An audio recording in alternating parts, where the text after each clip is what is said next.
Hey, what's up guys? Ako Crafter is here, and for today's agenda is we'll be trying to survive for 100 days in Minecraft Survival. The days of keyboard and mouse. And nope, hindi pa yun yung keyboard and mouse ko, pero if interested kayo, I got mine from Zio's page. And by the way, I'm not sponsored, pero lalagay ko yung link sa description. So if you're curious on how it looks, this is the actual picture me using it. And yeah, don't mind my setup, I don't have PC yet, but anyway, for the past 1 month, I've been using this and yeah, I don't see any kind of issues with it. But again, I'm not a sponsor. So without further ado, let's continue to the video. So ano nga ba yung magiging plan ko based sa episode na to? Let's see. So let's start with the book plan. So yung magiging unang plano ko is build a temporary base, and yung pangalawa is a complete set of iron armor, and of course have fun. So before we continue guys, syempre make sure to subscribe, like, and leave a comment.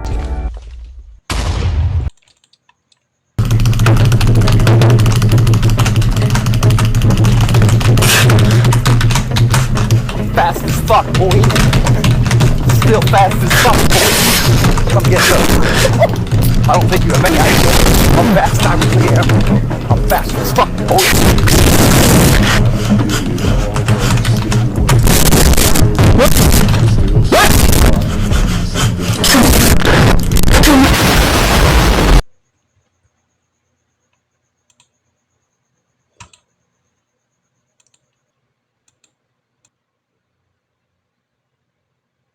So we just hop in, and yeah, mukhang maganda yung spawn natin guys. Yan, lock natin yung chest kung anong laman.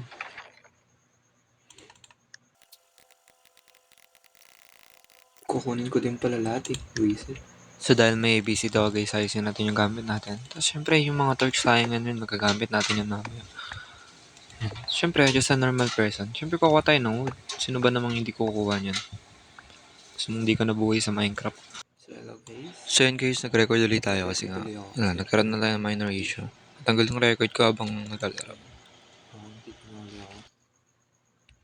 So by the way, meron pala ako sa inyong introduce na isang modpack na makapagpaganda lalo na sa mga naglalaro sa mobile player. Ano daw mobile player? Hindi nyo siya maintindihan dyan based sa pinapakita ko ngayon, pero ito, magpo-provide ako ng isa pang video na ginawa ko din para mas maintindihan nyo siya. Ito. So ano nga ba yung pinakita ko dun sa video? Let me explain. This is called Resources Pack. I know most of you are familiar and nakagamit na nito. Pero for those na hindi pa alam ito, isa po itong mod or ginagamit sa Minecraft para magkaroon ng buhay. And of course, para ma-enjoy ng mga player ito. Maraming mods. Isa na dito ang Optifine. So ano nga ba ang nagagawa ng Optifine? Maraming benepisyo ang Optifine lalo sa mga mobile players since ini-enhance nito ang gameplay ng player. So kapag nakawa ng Optifine guys, malalasan yung lag, and marami din siyang feature na for sure magugustuhan ng karamihan, lalo na for those mobile player na walang keyboard and mouse. So here to demo ko lahat yung mga features niya. Let's go.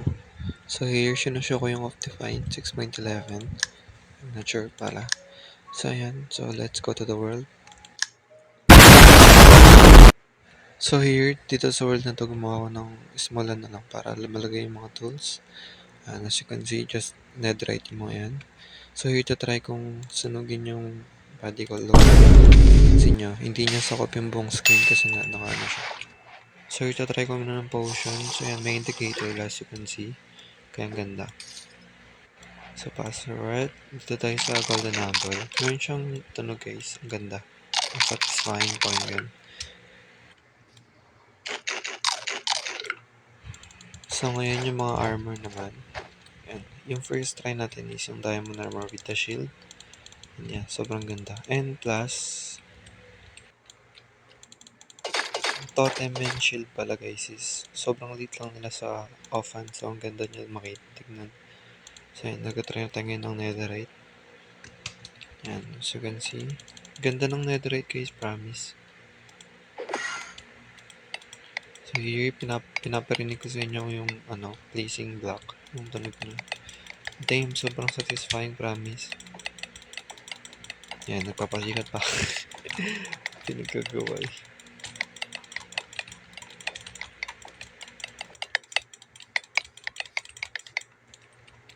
So here yung wool naman. Yung wool hindi ko masyadong na-appreciate pero yeah, maganda pa rin naman yung sound niya. Hindi lang niya na-feel yung satisfaction ko. Grabe. So here, ito pala yung nakalimutan ko, which is yung menu niya. So here, marami tayong option. Diyan yung crosshair. Tapos yung 2D, yan. Yan dun sa right side. Yung FPS para makita mo kung anong FPS. Yung main hand, tsaka yung off-hand. So here, sinushow ko nung paano yung breaking ano niya. Basta yung block. Tapos here, yan. Another is handle na naman. Sobrang satisfying, promise.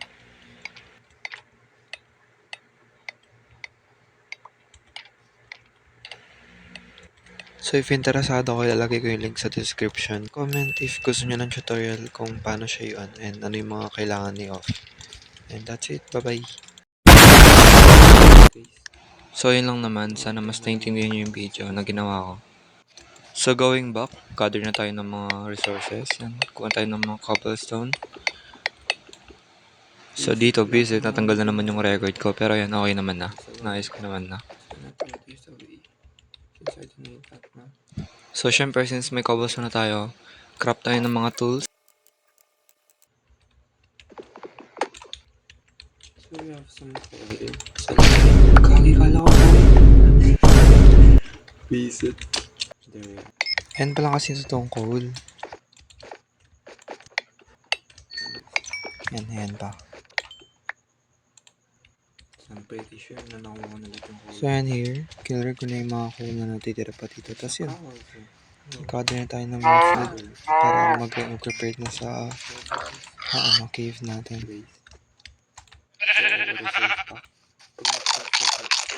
Ay, wow. Sorry. Hello. What? So, here looking pa rin tayo sa cave na pwede natin pagminahan.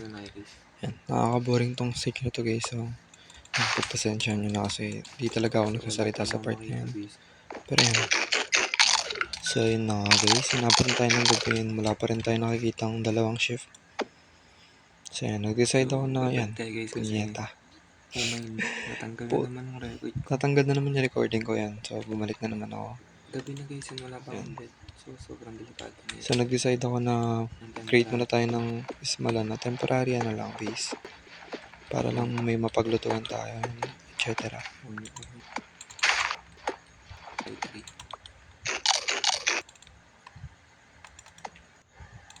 So, ayan, craft tayo ng furnace. And yan, luto na natin yung food natin. Tapos, hintayin na lang natin sila. Ito yung mga meat na nakuha natin earlier.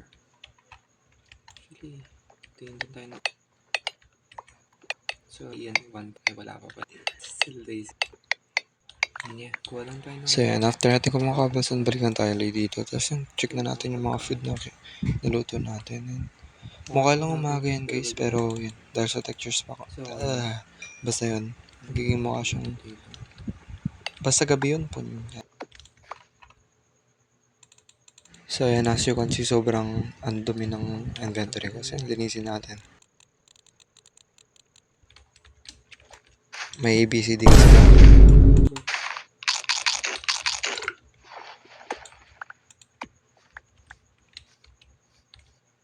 Piling ko merong dito, village. Ito mo kasi daming mobs. So sa ibang part ng mga clip yan, maririnig mo yung boses ko kasi nanakawan yung ko dyan guys ko. Ayoko pa naman mga bedrock na.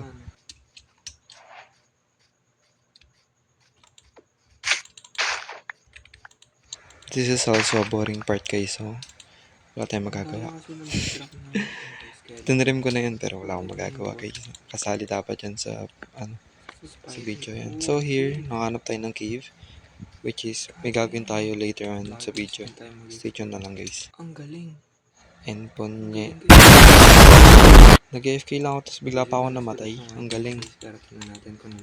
So yan, try natin kunin nila yung mga gamit ko since di pa naman ganun katagalan yung kamatay ko.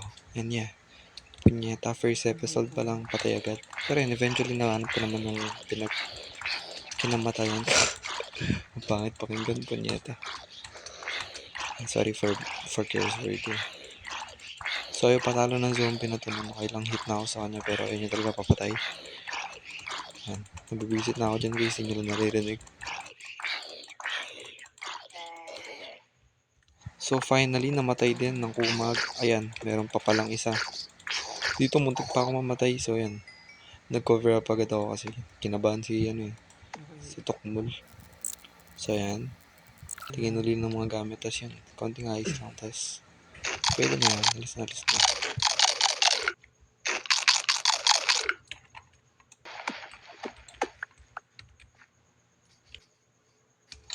So finally, meron na rin siya.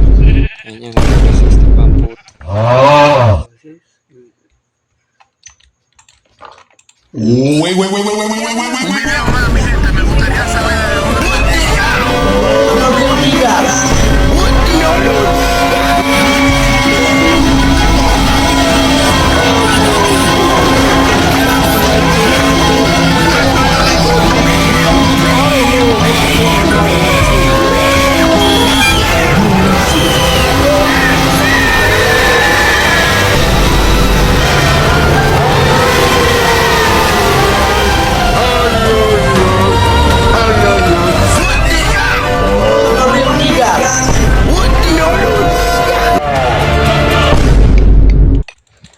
So after ng mga nangyari, nandito na nga tayo sa cave. As you can see.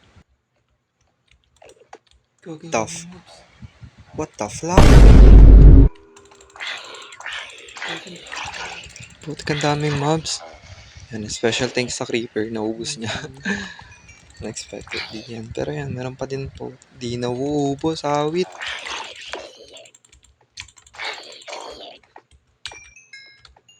Hindi sila naubos. So yan men, pinas forward ko na kasi sobrang dami talaga, di sila naubos. Pero nga, yan. Tingnan nyo guys, merong mangyari dito na hindi nyo din naasahan. Wait. Ano, mga 4 minutes. Hindi nyo na lang.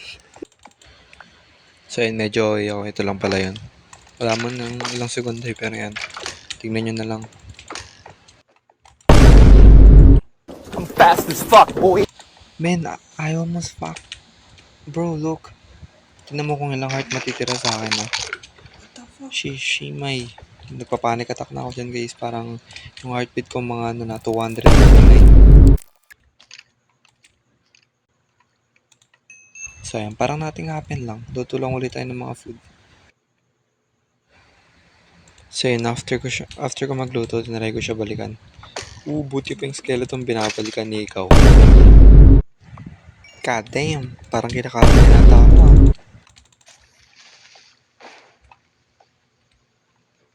Pinatay nila yung isa't isa guys.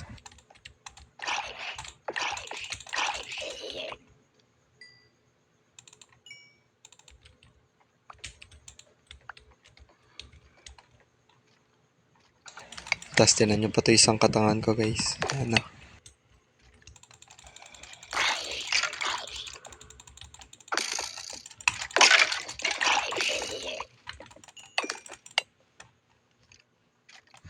O diba, muntik na naman ako mamatay.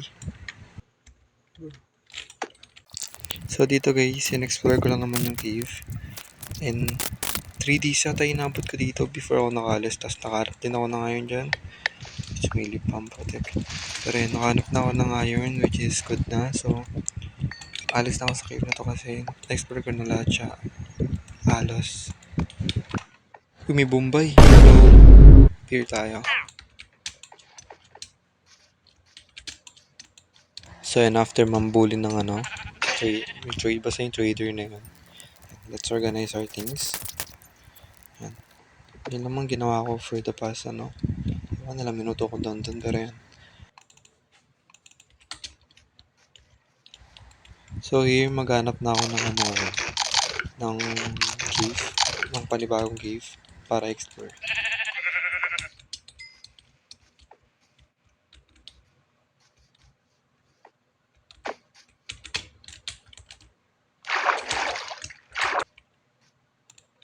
So yan, while traveling, nakakita ko ng may mga coal dito.